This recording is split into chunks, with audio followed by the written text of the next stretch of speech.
6 जनवरी 2025 वाले दिन सुबह को 11:15 पे डेविड मोरो नामी शख्स अपने अपार्टमेंट्स की बालकनी में बैठा पैसिफिक ओशन के नजरों का लुत्फ ले रहा था। हमेशा की तरह ये एक नॉर्मल दिन था। इतने में उसके अपार्टमेंट से करीब 5 मील दूर पैसिफिक पेलिशेड्स की पहाड़ियों पर उसे भड़कती हुई चिंगारी के साथ आग नजर आती है। देखते ही देखते सिर्फ 1 घंटे के दौरान ये आग इतनी फैल गई कि धुएं ने पहाड़ को पूरी तरह से छुपा दिया। आग की बात करें तो यह आग सबसे पहले पेलिशेड्स के पहाड़ों पर रिपोर्ट हुई थी, लेकिन उसके कुछ घंटे बाद यह इंटोन, हस्र, केनेथ गेटी, स्करबॉल और सैन फर्नांडो के एरिया तक फैल गई थी। जिस वक्त यह आग लगी उस वक्त यहाँ 100 किलोमीटर पर आवर की तेज हवाएं चल रही थी, जिनकी डायरेक्शन इनलैंड से ओशन की तरफ थी। अब यहाँ सवाल यह पैदा होता है कि अगर सबसे पहले आग पेलिशेड्स में लगी थी, जो ओशन के बिल्कुल करीब है, तो फिर वहां से आग हवा के अपोजिट डायरेक्शन में 30 से 40 किलोमीटर दूर तक कैसे फैल गई। इस आग ने टोटल 33,000 एकड़ या फिर 25 स्क्वायर किलोमीटर के एरिया को उजाड़ कर रख दिया है। 12,000 से ज्यादा बिल्डिंग और घर तबाह हो चुके हैं और 1,80,000 लोग अपना घर छोड़ चुके हैं। यह लॉस एंजलिस की हिस्ट्री में सबसे तबाहकुन आग है, जो अभी तक इस वीडियो की प्रोडक्शन के दौरान भी पूरी तरह बुझाई नहीं जा सकती। आग को बुझाने की हर मुमकिन कोशिश नाकाम होती दिख रही है। वाटर बॉम्बर्स 1 मिनट में 45,000 लीटर पानी फेंक रहे थे, जो इस आग के सामने चंद बूंदों के बराबर लग रहे थे। वाटर बॉम्बर्स की मदद से स्पेशल केमिकल भी फेंका जा रहा था, लेकिन कुदरत के सामने सारी मेहनत बेकार होती नजर आ रही थी। कैलिफोर्निया, जहां पहले से ही पानी की कमी है, जिसकी वजह से अक्सर फायर हाइड्रेट खाली पड़े थे, 7 अलग अलग एरिया में फैलने की वजह से फायर फाइटर्स और उनका इक्विपमेंट भी डिवाइड हो गया। और ऊपर से 7 से 10 किलोमीटर पर आवर की हवाएं जब आग पर पड़ी तो ये आग और भी ज्यादा भड़कने लगी। लॉस एंजलिस वाइल्ड फायर फैलने की असल वजह जानने देखते हैं कि कैलिफोर्निया में इससे पहले कितनी बार वाइल्ड फायर ने हमला किया है।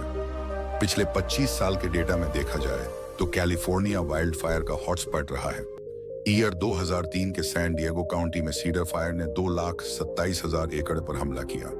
ये आग 25 अक्टूबर से 4/9/2003 में खत्म हुई थी। 2017 में टैप्स फायर ने 43,000 एकड़ जला दिया और ये भी अक्टूबर के महीने में लगी। दोबारा 2017 के थॉमस फायर ने 2,80,000 एकड़ रक बना दिया। ये आग दिसंबर में शुरू हुई और जनवरी में खत्म।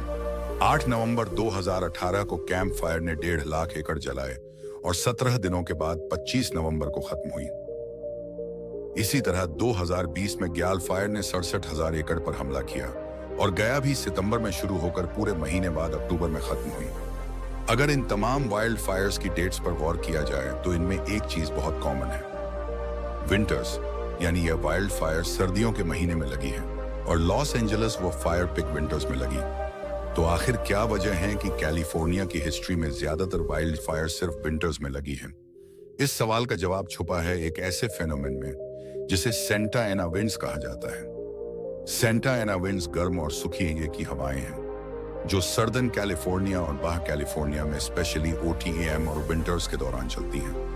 कैलिफोर्निया के ईस्ट में दूर दूर तक सिर्फ डिजर्ट है, जिसको महावी डिजर्ट या फिर ग्रेट बेसन भी कहते हैं। सूरज की तपिश डिजर्ट को गर्म करती है, जिसकी वजह से यहाँ की हवा का प्रेशर बढ़ने लगता है। दूसरी तरफ ओशन की बात की जाए तो यहाँ की हवा ठंडी होती है और प्रेशर कम। हमने 6ठी क्लास में पढ़ा था कि हवा हाई प्रेशर से लो प्रेशर की तरफ ट्रेवल करती है। जितना ज्यादा प्रेशर में फर्क होगा उतनी तेजी से हवा ट्रेवल करेगी और यहाँ पर भी कुछ ऐसा ही होता है। साउथ ईस्ट कैलिफोर्निया से सेंटा एना विंड्स तेजी से ओशन की तरफ बढ़ती हैं। ये खुश्क और गर्म हवाएं जहां से भी गुजरती हैं वहां का मॉइस्चर शक करती जाती है, जिसकी वजह से यह पूरा रीजन इस मौसम में खुश्क हो जाता है। झाड़ियों और दरख्त बिल्कुल सूख जाते हैं, जो बड़ी आसानी से आग पकड़ने के काबिल बन जाते हैं। सेंटा एना विंड्स जहां पूरे जंगल को वाइल्ड फायर्स का फ्यूल बना देती हैं, वहीं अगर गलती से भी कभी आग लग जाए तो तेज हवाएं इस आग को ज्यादा भड़का देती हैं। जलते हुए कोयले तेजी से फैलते जाते हैं और पलक झपकते ही वाइल्ड फायर्स कंट्रोल से बाहर हो जाती हैं। अब होना तो ये चाहिए कि जिस डायरेक्शन में हवा जा रही है, वाइल्ड फायर्स को भी उसी डायरेक्शन में ही फैलना चाहिए। लॉस एंजलिस के केस में इसका बिल्कुल उलट देखा गया। सबसे पहले आग पेलिशेड्स के पास देखी गई, जो ओशन के करीब है, और बाद में ये इन लैंड एरियाज में फैलती गई। ऐसा क्यों है? यानी एक पहाड़ है और उसके ऊपर हवा की डायरेक्शन एक तरफ होती है, तो पहाड़ के नीचे हवा की डायरेक्शन दूसरी तरफ चलती है। लॉस एंजलिस के केस में भी इस फेनोमेन का बहुत बड़ा रोल है। पेली शेड्स, जहां सबसे पहले आग रिपोर्ट हुई, ये लीवर्ड साइड है, और यहाँ माउंटेन वेव रोटर से पहाड़ की चोटी से नीचे नीचे हवा अपोजिट डायरेक्शन में जनरेट होती है, जो आग को इनलैंड एरियाज में फैलने की सबसे बड़ी वजह बनी। एक बार जब वाइल्ड फायर बढ़ जाती है तो ये काफी सारे अजीब फेनोमेन को जन्म देती है। कुछ ऐसे फेनोमेन जिनको प्रोडक्ट करना भी बहुत मुश्किल होता है। इनमें से एक है फायर टोर्नेडो। यह एक रेयर डेंजरस फेनोमेन है जो इंटेंस वाइल्ड फायर के दौरान बनता है। यह होता तो टोर्नेडो की तरह ही है, पर इसके अंदर सिर्फ आग और गरमाइश होती है। वाइल्ड फायर से जो गर्मी पैदा होती है वो आसपास की हवा को फौरन गर्म करके ऊपर की तरफ खींचती है। गर्मी की वजह से गर्म हवा बहुत तेजी से ऊपर की तरफ उठती है और नीचे से ठंडी हवा उस जगह को भरने के लिए आए हैं। ये अब ड्राफ्ट एक रोटेशन मोशन क्रिएट करता है जो आसपास की सूखी झाड़ियों को फायर टोर्नेडो में खींचकर वॉर्टेक्स को और भी ज्यादा खतरनाक बना देता है। अब यह फायर टोर्नेडो इलाके में चलने वाली हवा पर हावी होकर अपने अंदर खुद की हवा पैदा करने लगता है, जिसकी डायरेक्शन का अंदाजा लगाना और भी ज्यादा मुश्किल हो जाता है। लेकिन ज्यादातर चांस होते हैं ये पहाड़ के साथ साथ ऊपर की तरफ वाइल्ड फायर को बढ़ाएगा। वाइल्ड फायर एक हकीकत है और क्लाइमेट चेंज की वजह से आने वाले सालों में ये ज्यादा फ्रीक्वेंसी पाई जाएगी। अमेरिका के पास वाइल्ड फायर को कंट्रोल करने के लिए लेटेस्ट टेक्नोलॉजी भी मौजूद है। सबसे पहले इंफ्रारेड कैमरा से इन वाइल्ड फायर का टेम्परेचर और रियल टाइम डेटा कलेक्ट किया जाता है। सैटेलाइट की मदद से आपकी लोकेशन का पता किया जाता है। आजकल तो इंटेलिजेंस की मदद से आग को फैलने की लोकेशन और डायरेक्शन को प्रिडिक्ट किया जाता है और फिर यह सारी जानकारी फायर फाइटर्स को दे दी जाती है। फायर फाइटर्स कोशिश करते हैं कि जहां आग लगी है उसके आसपास केमिकल स्प्रे करें ताकि आग ज्यादा न बढ़ सके। पर लॉस एंजलिस में फायर फाइटर्स पहले एक एरिया की आग को कंट्रोल करते तो हवा के जरिए आग दूसरी जगह फैल जाती थी।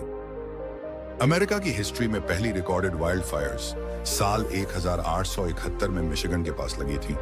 इस वाइल्ड फायर में 12 लाख एकड़ राख बन चुका था और 2500 लोग जान से मारे गए। 1871 की पेस्टिगो फायर से लेकर आज की लॉस एंजलिस तक नेचर हमें इशारा दे रही है कि आग पर काबू पाना आज भी नामुमकिन है।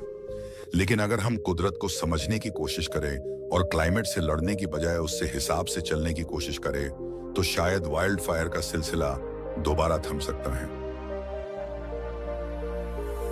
उम्मीद है आपको वीडियो पसंद आई होगी, तो प्लीज चैनल को सब्सक्राइब कर लेना।